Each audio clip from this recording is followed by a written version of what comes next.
The notification pinged, while my husband Mark was complaining about our mortgage payment. Another commission request, this time from Mama Fluffy the Corgi, a pet influencer with 2.3 million followers. The amount they offered made my hands shake, enough to cover 6 months of the very mortgage Mark was grumbling about. "Something wrong with your phone, dear?" Mark glanced up from his coffee, that familiar controlling edge in his voice. "Just a spam email," I said, sliding my phone face down on the kitchen counter. "More coffee?" "I'm Cassandra, and I've mastered the art of invisible success. 3 years ago, I was a creative director at one of the city's top design firms. Now, according to my mother-in-law Solstice, I'm finally living like a proper wife should. If only they knew. Did you see the electric bill?" Mark pushed his empty mug toward me. "It's getting ridiculous. Maybe you should spend less time on that iPad of yours." I poured his coffee, remembering the day he and Solstice tag-teamed me into quitting my job. "A woman's ambition can poison a marriage," Solstice had declared over dinner. "Mark needs a wife, not a competitor." "I'll try to be more careful," I said, already calculating the commission in my head. 6 months of mortgage payments, all from one little hobby. The doorbell rang. Mark answered it while I quickly packaged another finished commission, a digital portrait of a German shepherd in a superhero cape. "Just some craft supplies I'm sending to my sister," I called out when I heard his footsteps returning. "Cassandra," Solstice's voice carried through the house like a foghorn. "I brought breakfast. Perfect timing, as always." She swept into the kitchen carrying artisanal pastries I knew I'd somehow end up paying for through our joint account. "Still playing with your little drawings?" she asked, eyeing my iPad. "Just keeping busy," I smiled, closing my Procreate app where I'd been working on a Max Fluffy the Corgi's portrait. My PayPal balance quietly ticked up another 4 figures in the background. "Mother brought those croissants you like," Mark said, kissing Solstice's cheek. "Though maybe we should watch the grocery expenses this month." Solstice patted his arm. "If Cassandra would learn to budget properly." I know, I interrupted, maintaining my pleasant mask. "I'm trying to be better with money." My phone buzzed again. A notification from my business account. Another 5-star review, another satisfied customer raving about their pet portrait. I had 3 more commissions to finish by Friday, and my waiting list was 2 months long. "Speaking of money," Solstice continued, arranging pastries on a plate, "have you thought about what I said about getting a part-time job at the church?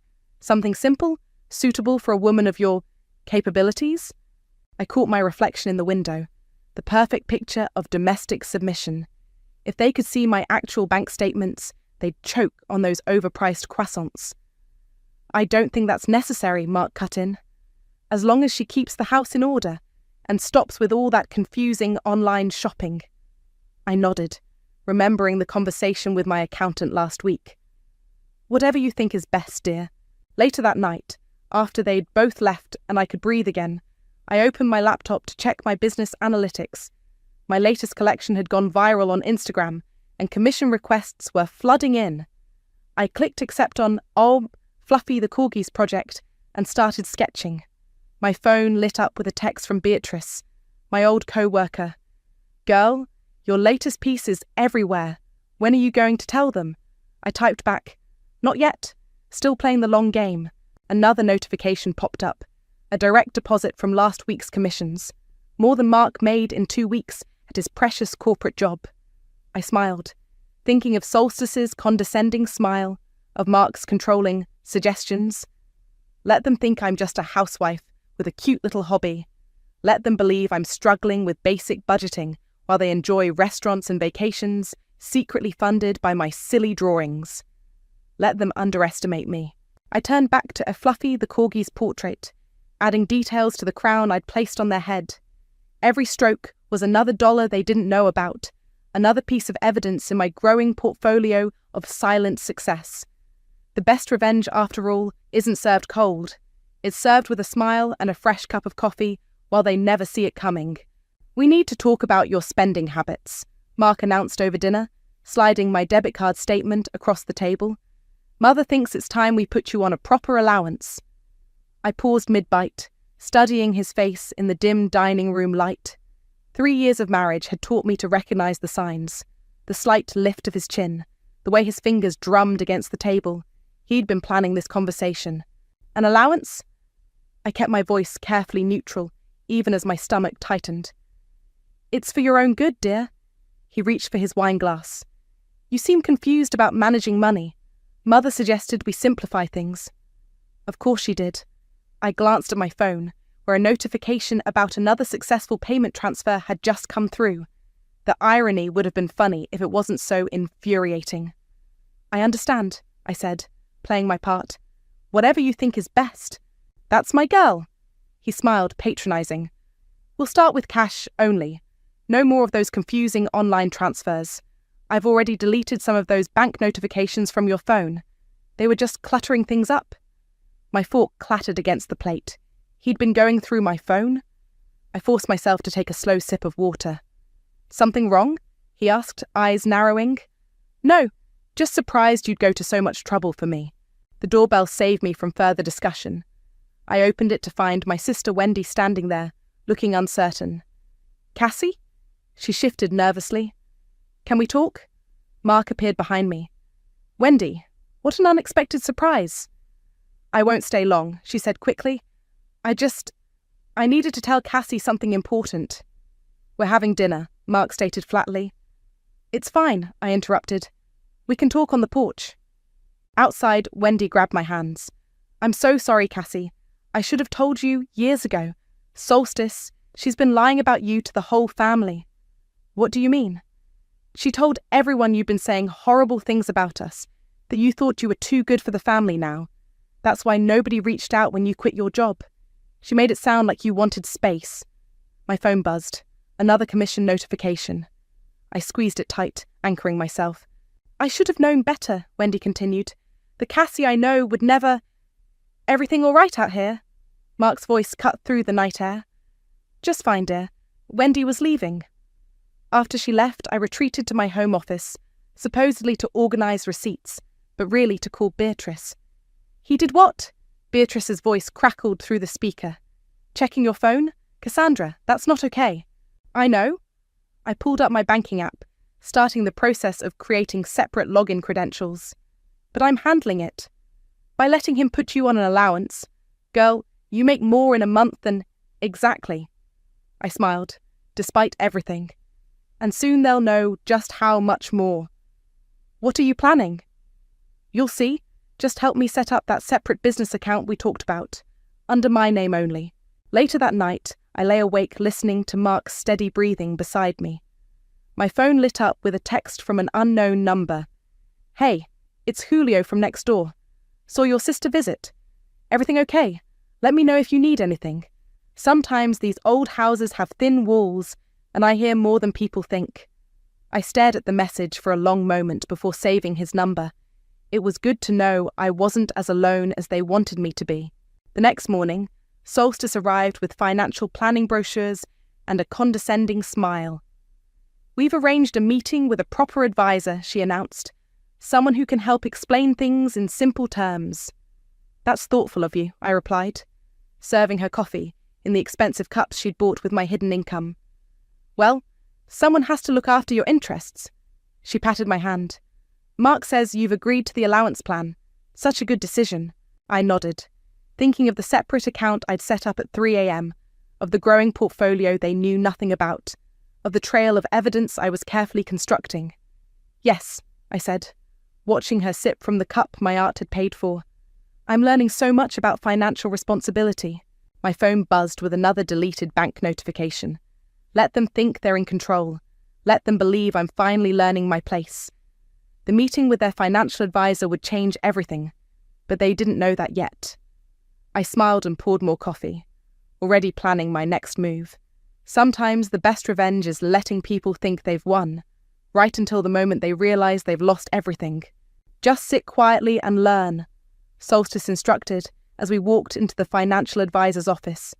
Remington comes highly recommended. He'll help sort out this mess. I clutched my folder of financial documents. Every account, every transaction, every commission payment carefully documented but not highlighted. Nothing hidden, nothing emphasized. Let them find it themselves.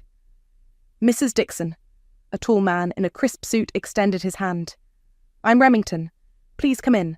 "Just Cassandra," I corrected quietly, noting how Mark's jaw tightened at my small rebellion. "Cassandra needs help understanding basic financial management," Solstice announced, settling into a leather chair like she was holding court. "She's been quite confused about money since leaving her career." Remington's eyes flickered to me, then back to his computer. "I see. Well, let's start by reviewing your current financial situation." I handed over my folder while checking my phone. A message from Ashton, Mark's colleague, popped up. "Great seeing you both at the office party. Dinner soon?" Something about her tone made me pause. I'd noticed how she touched Mark's arm at the party, how her laugh carried across the room at all his jokes. Now, glancing at Mark's phone on his desk, I saw her message preview disappear almost instantly. Deleted. "These are very organised records," Remington commented, scanning my documents. "Who prepared these?"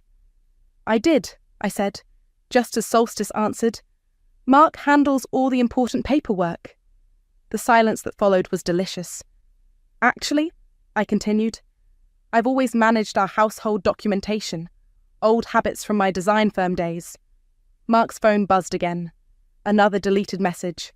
"Speaking of documentation," I added casually, "I took the liberty of installing that family tracking app you mentioned, Mark. You know, for safety. It's synced to both our phones now." His hand twitched toward his pocket. "You did what?"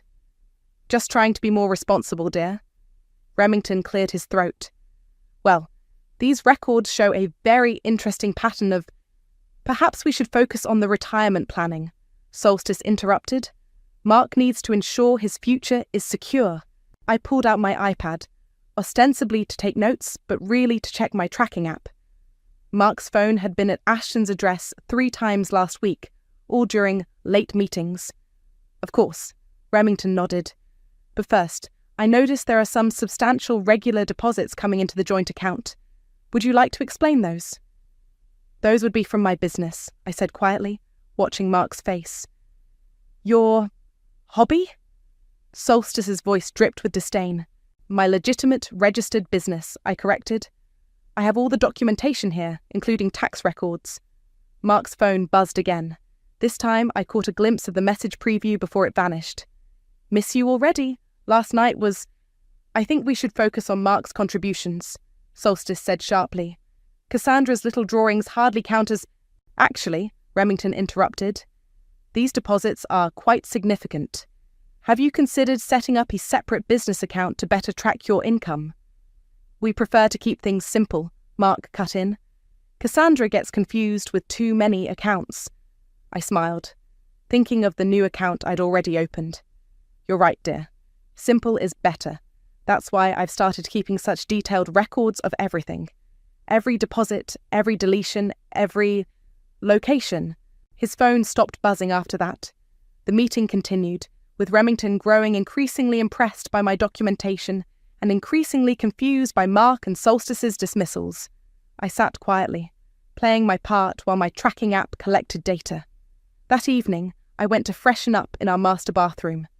Opening the drawer for my lipstick, I found something that didn't belong, a tube of Ruby Passion, Ashton's signature shade. "Looking for something?" Mark appeared in the doorway. "Just my lipstick." I held up Ashton's tube, though I don't remember buying this colour. "Must be from that makeup party you went to." "Must be." I placed it carefully back in the drawer, taking a photo when his back was turned. "How are those late meetings going, by the way?" He paused. "Fine. Why?" "Just curious. Ashton mentioned dinner earlier. Should we invite her over sometime?" "I don't think that's necessary." He turned away too quickly.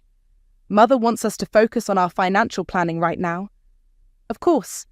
I smiled at his reflection in the mirror. "We wouldn't want any distractions."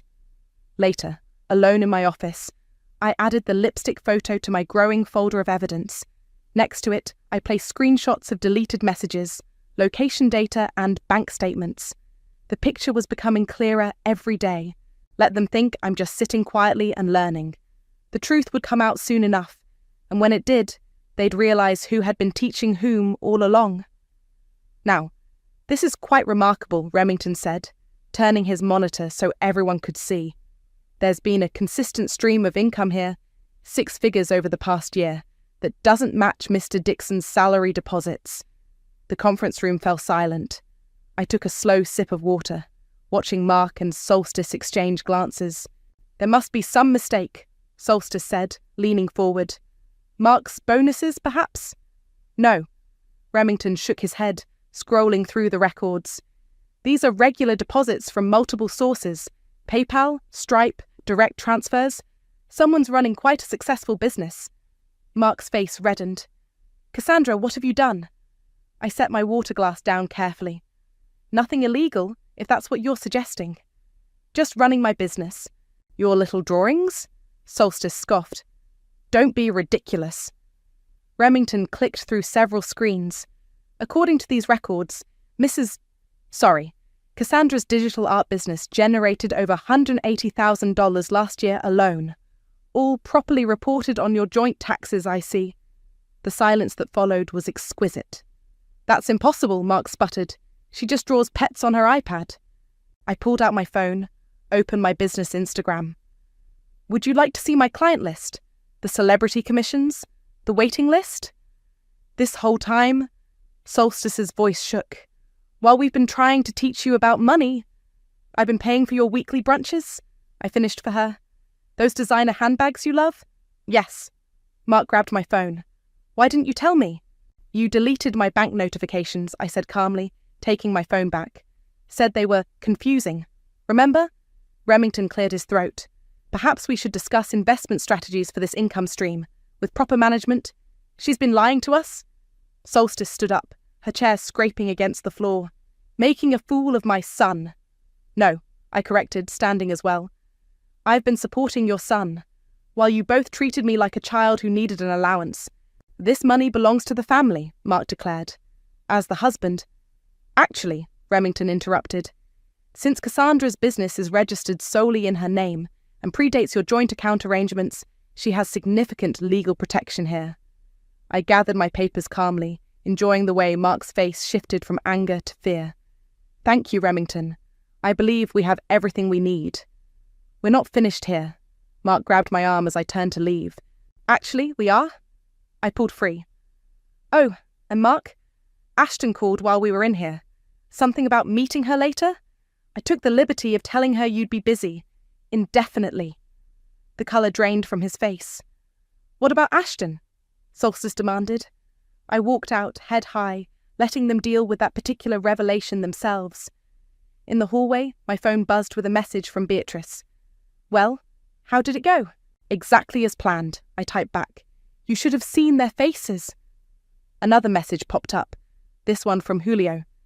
Heard the shouting from next door. You okay? Never better, I replied. I drove home alone, ignoring the barrage of calls and texts from Mark and Solstice. Inside, I went straight to our bedroom, opened my makeup drawer, and found exactly what I expected. Ashton's lipstick was gone. My phone rang again, Wendy this time. Beatrice told me what happened, she said when I answered. Are you all right? I'm perfect. I opened my laptop, checking my business accounts. 3 new commission requests had come in during the meeting. Just watching everything fall into place. What will you do now? I heard cars pulling into the driveway. Mark and Solstice, no doubt arriving to continue the confrontation. Now, I smiled, opening my business account dashboard. Now, I stop pretending to be the confused little housewife who needs their guidance. The front door slammed open. I could hear them calling my name, their voices tight with anger and panic. I have to go, I told Wendy. Time to face the music. Give them hell, she said. I ended the call and stood up, smoothing my dress. Through the bedroom window, I caught a glimpse of Julio in his garden, positioned perfectly to witness whatever drama was about to unfold. Cassandra! Mark's voice boomed from downstairs. Get down here right now! I took a deep breath, grabbed the folder containing all my evidence, the business records, the tracking data, the photos of Ashton's lipstick, everything, and headed for the stairs. Time to show them exactly who they'd been underestimating all these years. And this time, I wouldn't be the one confused about money. It was just a few business dinners, Mark insisted, pacing our living room. Ashton is a valuable connection for the firm. Is that what you call meeting her at 11 p.m. on Tuesday? I pulled up the tracking data on my iPad. At her apartment. Solstice sat rigid on our sofa, her face a mask of barely contained rage. Mark wouldn't... The lipstick in our bathroom, I continued. The deleted messages, would you like to see those too? You've been spying on me. Mark's voice rose. No, dear. I've been protecting our financial interests. Isn't that what you always say? My phone buzzed. Another commission notification. I didn't bother hiding it this time. This isn't about me, Mark deflected. You've been hiding money, running some sort of secret business. Secret? I laughed. I have 300,000 followers on Instagram. My work has been featured in magazines. The only secret was how deliberately blind you both chose to be. Solstice stood suddenly. We should call our lawyer. About what? I opened my laptop, turning it to face them. My legitimate, registered business, or Mark's attempts to take out loans against it without my knowledge? Mark froze. What are you talking about? I clicked through several emails. The loan application you submitted last month using my business information. The bank flagged it as potential fraud. Would you like to explain that? I was trying to protect us, he stammered.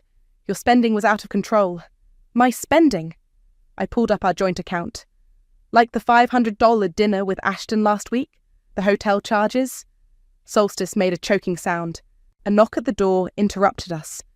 Wendy stepped in, carrying a briefcase. Sorry I'm late. Traffic was terrible. What is she doing here? Solstice demanded. Helping me structure my business properly, I said. She's a corporate lawyer now. Did you know that? Oh, wait. You were too busy telling everyone I'd abandoned the family.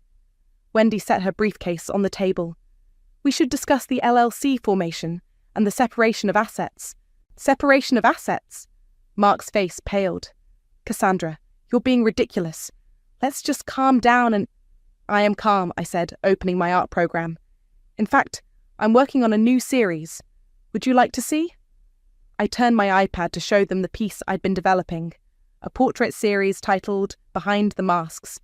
The first image showed a woman in shadows, counting money, while a man slept beside her. The second showed a mother and son, their faces distorted with greed. You can't do this, Solstice hissed. I already am. The series goes live next week. My phone buzzed again, a message from Beatrice. Gallery owner loved the concept, offering prime space for the show. This isn't you. Mark tried a different approach, his voice softening. You're just confused, overwhelmed. Actually, Wendy interrupted, she's never been clearer. Shall we discuss the terms?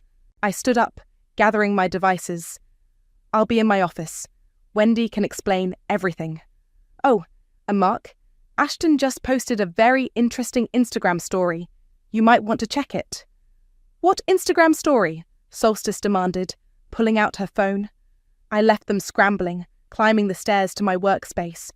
Through the window, I saw Julio giving me a thumbs up from his garden.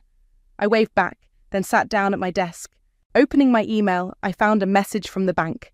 Another attempted loan application in my business name. This time, I forwarded it directly to Wendy. My phone lit up with a text from Ashton. Mark says you're causing problems. Maybe we should talk? Sure, I typed back. Let's discuss the hotel receipts. She didn't respond. I turned back to my artwork, adding details to the portrait series that would soon expose everything. Not through screaming or dramatic confrontations, but through art that would make people look twice, make them question what they thought they knew. Downstairs, I could hear Solstice's voice rising, probably discovering Ashton's social media posts. Mark's attempts at explanation grew weaker. Another message popped up, this time from Remington. Interesting development at the bank today. Someone tried to access your business accounts. Need to discuss security measures.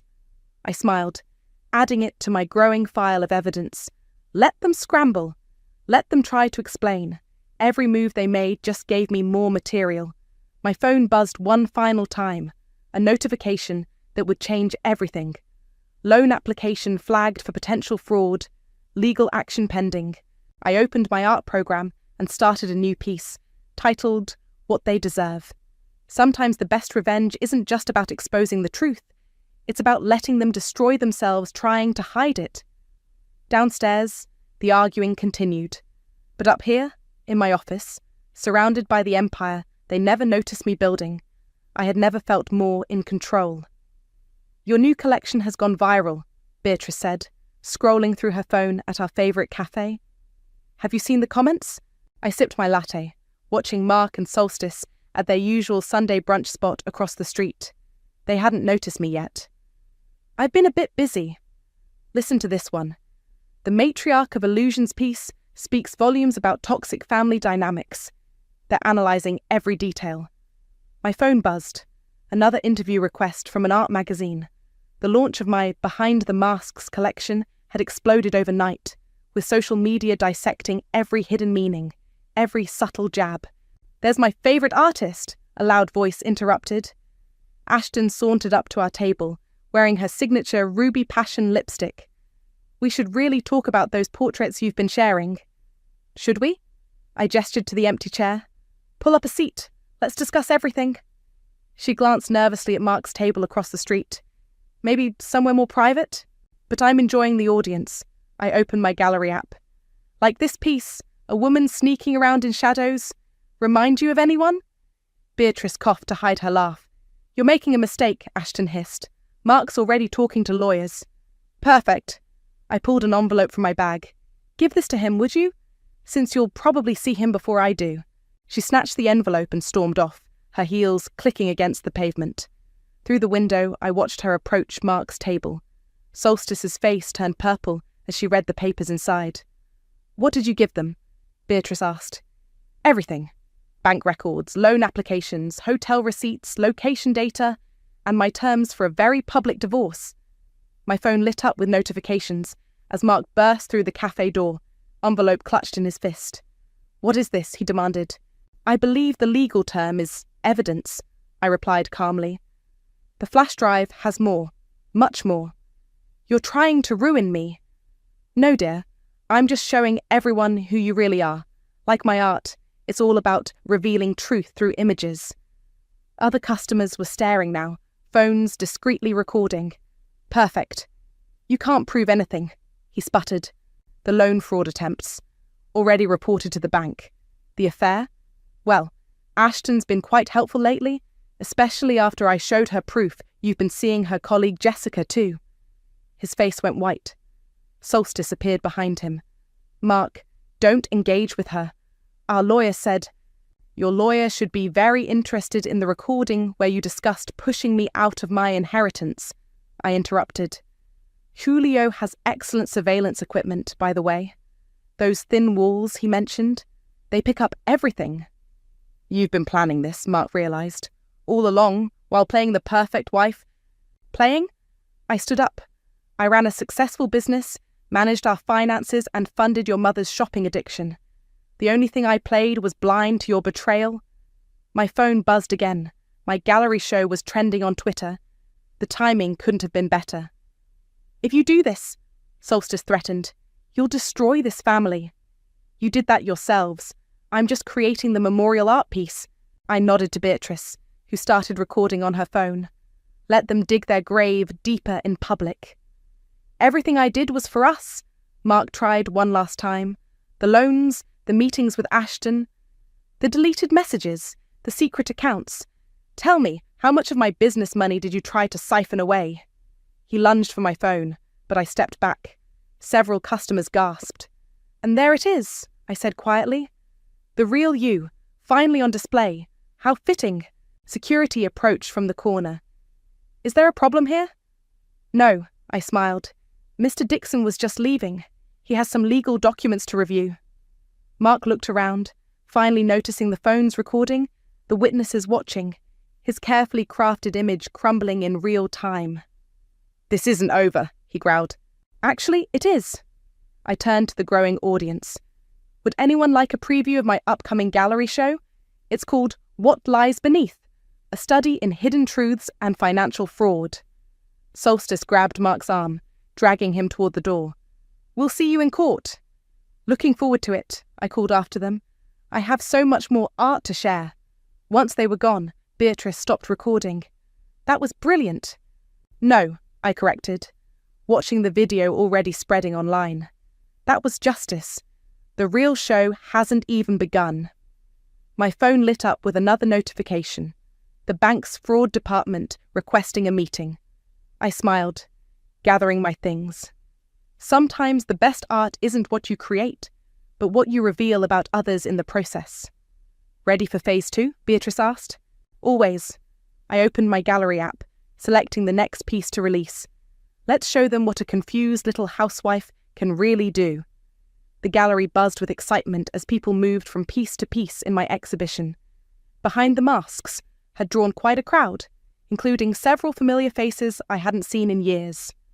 The detail in this one is extraordinary, a woman whispered, studying the matriarch's puppet, a portrait of Mark dancing on strings controlled by Solstice's bejeweled hands. Those rings look exactly like the ones my mother-in-law wears. That's because they're the ones I paid for, I said, stepping forward. Would you like to hear the story behind them? Before I could continue, commotion erupted near the entrance. Mark and Solstice had arrived, their faces twisted with barely contained rage. You have no right to display these. Solstice marched toward me, her designer handbag swinging wildly. These are private family matters? Private? I gestured to the central piece, counting other people's money. Like the private loans you tried to take out in my name, or the private dinners with Ashton that I funded. The crowd shifted, phones appearing to record the drama. You're making a spectacle of yourself, Mark hissed, grabbing my arm. Security? I called out calmly. Mr. Dixon seems to have forgotten the restraining order. 2 guards appeared instantly, positioning themselves between us. Restraining order? Solstice's voice rose. Mark, what is she talking about? Oh, he didn't tell you. I pulled up the documentation on my phone. After the incident at the cafe, and the threatening messages, and the attempted break-in at my studio, would you like to see the security footage? Mark's face paled. I was just trying to retrieve my property. You mean my business files? The ones you tried to delete? I turned to the gathering crowd. That actually inspired this next piece, Digital Footprints. Notice how the shadows form a trail of deleted messages? Julio appeared at my side, tablet in hand. Speaking of messages, I have those recordings you asked for? The ones from the night they discussed the inheritance scheme? Solstice's composure cracked. You miserable little... Choose your next words carefully. Wendy stepped forward, her lawyer mode fully engaged. You're already facing serious legal consequences. Legal consequences? A voice called from the crowd. I'd love to hear more about that for my article. I recognized the speaker, a journalist from a major art magazine. Perfect timing. It's quite a story, I said, leading her to the next painting. See this piece? The Price of Silence. It represents every dinner I paid for while they mocked my cute little drawings. Every vacation funded by my work while they controlled my allowance. Allowance? The journalist's eyebrows shot up. Cassandra, please. Mark tried a different approach, his voice softening. We can work this out privately. As a family. Family? I laughed. Like when you and your mother isolated me from mine. Told everyone I was too ambitious, too confused about money to maintain relationships. Wendy stepped closer. Or when you told our parents she wanted nothing to do with us. I was protecting our marriage, Mark shouted. The gallery fell silent. No, I said quietly. You were protecting your control. But you forgot something crucial. I gestured to the artwork surrounding us. I've always known how to tell stories through images, and now everyone can see the truth. You'll regret this, Solstice spat, as security began escorting them out. When you have nothing left. Nothing left. I pulled up my business accounts on the gallery's display screen. I think you're confused about who has what. Would you like to see the real numbers? Their faces as they saw my actual earnings, all those years of cute little drawings, made for better art than anything I could paint. After they were gone, Julio approached with a small smile. There's something else you should know. That conversation I recorded? They mentioned plans to pressure you into signing over your inheritance rights, something about making you feel too incompetent to manage it. I turned to Wendy. add that to the legal file? She was already typing on her phone. Already done. The judge will be very interested. The journalist cleared her throat. Would you be willing to do an exclusive interview? This story is incredible. Actually, I said, leading her to my final piece, a large canvas still covered in black cloth. I'd like to show you something first. This is the centerpiece of the collection, and it's called What They Deserve. As I pulled away the cloth, gasps echoed through the gallery. The painting showed a woman, surrounded by shattered masks and counting cards, while two figures in the background reached for wealth that turned to smoke in their hands. Sometimes, I told the captivated audience, the best revenge isn't what you take from others, it's showing them exactly what they've lost. My phone buzzed with another notification. Fraud investigation into Mark Dixon expanded. Additional suspects named. I smiled. The truth, like art, always finds its way into the light. Sign here. Wendy slid the final divorce papers across the conference table. And it's done. Mark stared at the documents, his designer suit now looking somehow shabby. No Solstice beside him today. She was too busy dealing with her own legal troubles after the fraud investigation expanded. You're really going through with this? He picked up the pen. After everything I did for you? You mean everything I did for you, I corrected, pulling up my latest bank statement. Including paying for that suit you're wearing? He signed quickly, shoulders slumping. What happens now? Now. I gathered my papers. Now you get exactly what you earned. Nothing more, nothing less. Outside the lawyer's office, Beatrice waited with champagne. Ready to celebrate? Almost. I checked my phone. Another message from the gallery. Just one more stop. We drove to my old house, the one Mark and Solstice had tried so hard to control. Julio was tending his garden as we pulled up. Perfect timing, he called out. They're inside packing. Through the window, I could see Solstice directing movers, her face pinched with fury as they carried out her precious antiques, the ones my art had paid for, now being seized as part of the fraud settlement. Mrs. Dixon, I called out cheerfully. Need any help with the heavy lifting? She whirled around. Haven't you done enough? Actually, no. I held up my phone, showing her the latest headlines. Rising art star exposes financial fraud ring through viral exhibition. You've ruined everything, she hissed. Wrong again. I simply revealed what was already there. I turned to the movers. The dining room set goes to auction too. It was purchased with fraudulent funds. That was a family heirloom. No, it wasn't. I have the receipt, paid from my business account after you insisted it was essential for proper entertaining. My phone buzzed. A message from Mark's company. Regarding your evidence of corporate fund misappropriation. Oh, look. I showed Solstice the screen. Seems Mark's late meetings with Ashton involved more than just dinner. The board is very interested in those expense reports. She slammed the door in my face. That felt good. Beatrice grinned. It gets better. I walked next door to Julio's garden. Ready to show them? He nodded, pressing a button on his security system. Suddenly, every conversation they'd had about manipulating me, every scheme they'd plotted, played through speakers around the property. The front door flew open again. Turn that off! Solstice screamed. Why? I thought you'd enjoy reliving the memories, like when you told Mark to break her spirit so I'd sign over my inheritance. The movers paused, listening. Or maybe, I continued, the part where you planned to declare me mentally unfit to manage my own finances. We were trying to help you, she insisted. Help yourselves, you mean? I pulled out one final document. By the way, the house isn't yours to pack up anymore. The deed's in my name now, part of the fraud settlement. Her face crumpled. Where are we supposed to go? That sounds like a budgeting issue, I smiled. Maybe you need an allowance to help manage your money better? Beatrice snorted into her champagne. My phone lit up again, the gallery owner this time. Your new series just sold out, every piece. They're calling it a masterpiece of social commentary. Perfect timing, I said, turning back to Solstice. I'll need the house empty by tonight. I'm turning it into my new studio. You can't... Actually, I can. And I am. I gestured to the movers. Everything goes to auction except my art supplies. Those stay. As they resumed packing, Wendy pulled up with the final surprise, a truck containing all my old design firm equipment, ready to transform the space. "You planned this all along?" Solstice realized. "No," I corrected. "You planned this. Every manipulation, every insult, every attempt to control me. You built this gallery of consequences all by yourself. I just framed it properly." She stormed back inside, barking orders at the movers. "Ready for that champagne now?" Beatrice asked.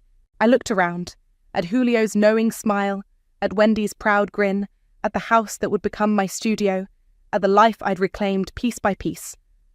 "Actually," I said, pulling out my iPad, "I have one last portrait to paint first." "What's this one called?" Wendy peered over my shoulder. I started sketching, a woman standing tall among ruins, brushes and bank statements in hand, while shadows fled into darkness. "I'm calling it What I Would Have Said," I replied. But I think showing them worked better than telling them ever could. My phone buzzed one final time, a message from the art magazine. "Your story has gone viral. Women everywhere are calling it inspiring." I smiled, adding details to my sketch. Sometimes the best revenge isn't just exposing the truth, it's creating something beautiful from the wreckage of lies. "Now," I said, raising my champagne glass, "we can celebrate.